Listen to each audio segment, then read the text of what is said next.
बिस्मिल्लाहिर्रहमानिर्रहीम। अस्सलाम वालेकुम स्टूडेंट्स, आप यूट्यूब चैनल लिटरेरी वर्ल्ड देख रहे हैं और आज के इस वीडियो में हम लिटरेचर को डिफ़ाइन करने की कोशिश करेंगे। ये बहुत ही सिंपल क्वेश्चन लगता है कि लिटरेचर को डिफ़ाइन करें, लेकिन इनफैक्ट ये बहुत ही कम्प्लेक्स टॉपिक है। इतना कम्प्लेक्स कि बहुत से लिटरेरी स्कॉलर्स और क्रिटिक्स के मुताबिक लिटरेचर की कोई सिंगल डेफिनेशन पॉसिबल ही नहीं है। इसलिए पूरी लिटरेरी थ्योरी अरिस्टोटल की पोएटिक्स से लेकर टेरे इग्लेटन की मॉडर्न लिटरेरी थ्योरी तक ये एक ही फंडामेंटल क्वेश्चन जो है वो डिस्कस करती है कि लिटरेचर एक्चुअली क्या है या लिटरेचर को किस तरह डिफ़ाइन किया जाए। हम यहाँ मुख्तलिफ़ पर्सपेक्टिव से लिटरेचर की डेफिनेशंस देखेंगे।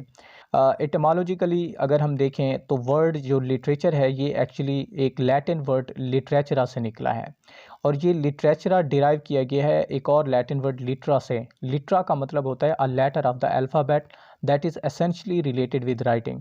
सो माना जाता है कि literature is actually a written work. Literature का ताल्लुक जो है वो राइटिंग के साथ है। इसलिए मैथ्यू आर्नल्ड ने इसकी एक डेफिनेशन इस तरह की है कि किताबों के ज़रिए जितना भी इल्म हम तक पहुँचा है वो सारा लिटरेचर कहलाता है। पहली डेफिनेशन जो है वो भी एक्चुअली इसी तरह की है कि literature in its broadest sense, कि अगर हम बहुत ज़्यादा ब्रॉडली सोचें, इज़ एनी क्रिएटिव और इमेजिनेटिव रिटन वर्क। कोई भी क्रिएटिव या इमेजिनेटिव रिटन वर्क होता है, particularly in the form of poetry, dramas और नावल, ख़ास तौर पर पोइट्री, ड्रामाज और नावल की शक्ल में। एक और डेफिनेशन है कि literature is the art. Literature एक आर्ट है दूसरी आर्ट्स की तरह।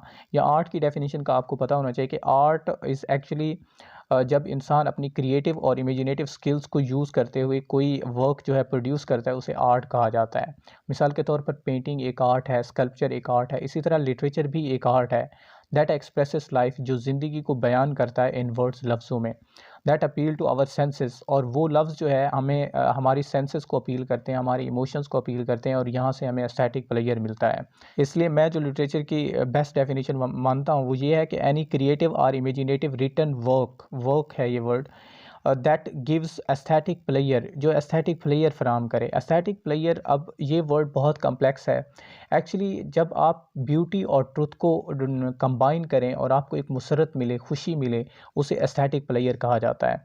मिसाल के तौर पर अगर आप किसी सब्ज़ाज़ार के करीब से गुज़रें, एक मीडो के करीब से गुज़रें, अब आप बग़ैर नोटिस किए उसे गुज़रेंगे तो आपको कोई प्लेयर नहीं मिलेगा, लेकिन जब आप रुक के उसे नोटिस करेंगे, उसे देखेंगे, तो आपको एक खुशी मिलेगी, एक जॉय मिलेगी। उसी को ही एस्थेटिक प्लेयर कहा जाता है। वर्ड्सवर्थ की जितनी भी पोइट्री है वो एक्चुअली इसी ब्यूटी के गिर्द घूमती है और बयान करती है जहाँ से एस्थेटिक प्लेयर मिलता है।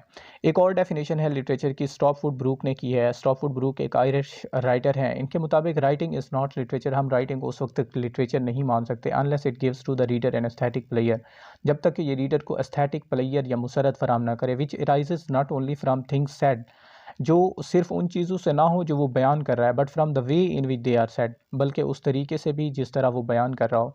एक और डेफिनेशन न्यूमैन कहता है कि ज़ुबान और अल्फाज के ज़रिए इंसानी अफकार, ख़यालात और एहसासात का इजहार अदब कहलाता है। कि इंसान जब अपनी फीलिंग्स, इमोशंस, डिज़ायर्स को बयान करता है वही एक्चुअली लिटरेचर कहलाता है। ये चंद डेफिनेशन, इसके अलावा बहुत ज़्यादा डेफिनेशन है। ऑस्कर वाइल्ड की डेफिनेशन है, टेरे इग्लेटन की पूरी लिटरेरी थ्योरी है इसके ऊपर। लेकिन आपने याद रखना है कोई भी लिटरेचर के लिए ज़रूरी है उसमें तीन चीज़ें मौजूद हों। पहली क्रिएटिविटी, दूसरा इमेजिनेशन और तीसरी एस्थेटिक प्लेयर। ये तीन चीज़ें जो है किसी भी वर्क को जो है वो लिटरेचर बनाती हैं। आगे अगर हम क्वालिटीज़ की बात करेंगे तो आपको ज़्यादा क्लियर होगा। पहली लिटरेचर की क्वालिटी है कि लिटरेचर इज़ इमेजिनेटिव। लिटरेचर जो है ये इमेजिनेशन पे बेस करता है। Literature promotes recreation and revelation of hidden facts. Literature जो है ये कोई नई चीज़ बयान नहीं करता, बल्कि इंसान की ज़िंदगी में पुरानी चीज़ें जो पहले से मौजूद होती हैं उन्हीं को रिक्रिएट करता है और इंसान को उन फैक्ट्स के बारे में बताता है जो वो अपनी आम आँख से जो है वो नोटिस नहीं करता। इसलिए तो जॉन कीट्स ने कहा था कि heard melodies are sweet but those unheard are sweet. और क्वालिटी है लिटरेचर की सजेस्टिवनेस। सजेस्टिवनेस का मतलब होता है तहरीक पैदा करना। लिटरेचर एक्चुअली हमारे इमोशंस और फीलिंग्स को कॉल करके हमें जो है वर्ल्ड ऑफ इमेजिनेशन में ले जाता है। एक और क्वालिटी है artistic expression of life. Literature जो है ये एक्चुअली ज़िंदगी को ही एक्सप्रेस करता है।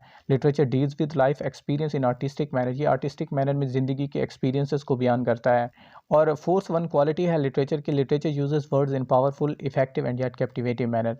लिटरेचर जो है ये वर्ड्स को बहुत ही अच्छे तरीके से इस्तेमाल करता है, इफेक्टिव मैनर से यूज़ करता है, आम वर्ड्स को जो है ना एक्स्ट्रा ऑर्डनरी बना देता है। एक और क्वालिटी है लिटरेचर की परमानेंस। ये बहुत ही एक्चुअली अच्छी क्वालिटी है लिटरेचर की। लिटरेचर जो है ये तभी अच्छा लिटरेचर कहलाता है जब ये with the passage of time exist करता है, सर्वाइव कर पाता है। ग्रेट लिटरेचर तभी ग्रेट लिटरेचर माना जाता है वो जब वक्त की कसौटी के ऊपर पूरा उतरता है। अब ये वक्त क्या, अब ये इस तरह क्लियर होगा, आप यूँ समझ लीजिए कि literature is actually a river. Literature एक दरिया की तरह है जिसमें शैलो चीज़ें जो है वो नीचे बैठ जाती हैं और हमेशा ग्रेट लिटरेचर जो है वो ऊपर ही रहता है। तो ये इसकी क्वालिटी है permanence. Literature with the passage of time कितना एग्जिस्ट कर पाता है। उसके बाद लिटरेचर की टाइप्स को देखें तो लिटरेचर को दो टाइप्स में डिवाइड किया जाता है। एक प्राइमरी सोर्स ऑफ लिटरेचर है जिसे प्योर लिटरेचर कहा जाता है, दूसरा सेकेंडरी सोर्स ऑफ लिटरेचर है जिसे अप्लाइड लिटरेचर कहा जाता है। अब प्योर और अप्लाइड लिटरेचर में पर्पस का फ़र्क होता है। अब जो प्योर लिटरेचर है इसका मकसद सिर्फ और सिर्फ एस्थेटिक प्लेयर फराहम करना होता है, ये कोई नॉलेज या इन्फॉर्मेशन नहीं देता।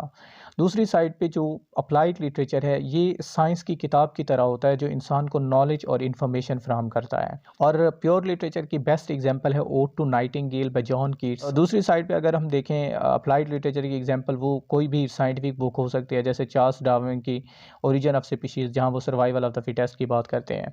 और जब हम प्योर लिटरेचर का क्रिटिसिज्म करते हैं we need not exclude the author purpose. हम आथर के पर्पस को एक्सक्लूड करने की ज़रूरत नहीं होती because here the writer has no purpose. लेकिन सेकेंडरी सोर्स ऑफ लिटरेचर में if we are criticising it then we have to ignore the purpose of writer. हमें उसके पर्पस को जो है वो इग्नोर करना पड़ता है, उसके जो है मेथड ऑफ एक्सप्रेशन को भी इग्नोर करना पड़ता है। हमने सिर्फ इंफॉर्मेशन गेन करनी होती है। और अप्लाइड लिटरेचर में आपको बिब्लियोग्राफी, इंडेक्स, रेफरेंसेस, ऐसी चीज़ें मिलेंगी in the end of book, क्योंकि ये दूसरे वर्क से जो है रेफरेंसेस लेता है। ये प्योर लिटरेचर जो है क्योंकि ये खुद क्रिएटिव होता है, दूसरे वर्क से रेफरेंसेस नहीं लेता, इसलिए जो है प्योर लिटरेचर कहलाता है। That is different types of literature और different definitions of literature. In the next video we will discuss major genres of literature. Thank you so much.